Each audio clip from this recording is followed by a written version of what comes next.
Hello everybody, welcome back to Vegas Sports Talk. And there has been Rebel news today. I did not expect it to be this early in March, but we have a transferring.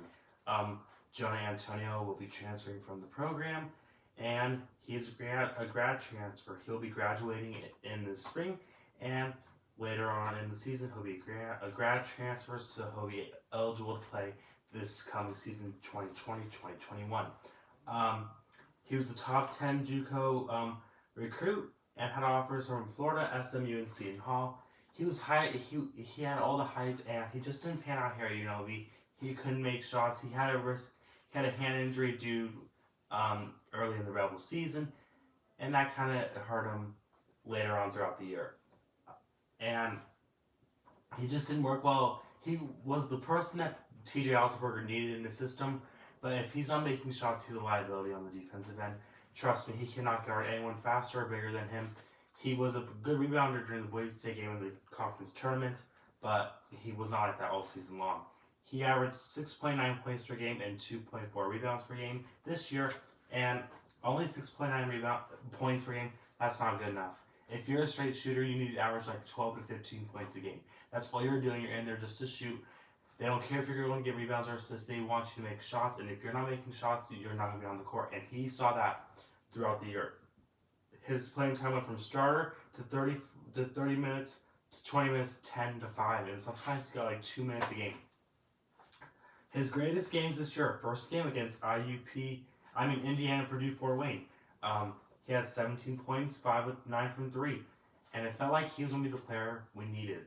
But he had a rough stretch all the way through the beginning of conference season, and he had a bounce back game at Wyoming on January 11th. He had 15 points. He was 5 of 12 from 3. Then the following game, 1-15 against San Jose State, he had 15 points again, 5 of 10 from 3. And then against UNR, he had 14 points, 4 of 12 from 3. And against Boise, he had 13 points the other night. So he was starting to get a little bit better in conference play, but he was not good enough, and you could see that his playing time was getting diminished, and TJ Altenberger wasn't putting him in the four-guard lineup.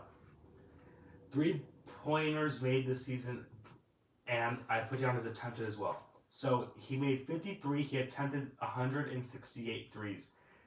That averages out to 31.5%. And last year when he was at Mount St. Mary's, 2018-2019, it was about 36% from 3. That's not good enough if you're a straight shooter, because you're not going to be playing well on the defensive end, and you're not going to get rebounds. So you need to shoot the 3 ball well, or else you're not going to play. And this is more than likely not the only move made by the Rebels this offseason. You could see Amari Hardy leave, Donnie Tillman leave. You could see Bryce Hamilton test the waters. You can see Mbake John maybe look for a transferring role. You're going to see many Rebel players are graduating this year. For example, Shebell, Long, Taka Hall, Nick Blair. So that's 4 already off the roster. And now you have Jonah Antonio, that's the 5th. UNLV is not done yet with transferring players because they have more people signed and recruited than what they have spots available on the team. You can only keep 13 scholarship players. Right now I think they have 16 with the elimination of Jonah Antonio. So the Rebels need to have more people transfer, and I expect that in the next couple of weeks. We'll probably be hearing more news later on, and I was really shocked that Jonah Antonio was the first one to leave. I was expecting maybe Donnie Tillman or Amari Hardy to be the first one who left, but Jonah Antonio hasn't even been a week after the season, and he's gone from University of Nevada, Las Vegas. So, thank you guys so much for watching. I was not expecting to make a Rebel video this soon, but I love my Rebels, and once there's breaking news on them, I will report it. So, thank you guys so much for watching, for all your support. I'll talk to you guys again real soon.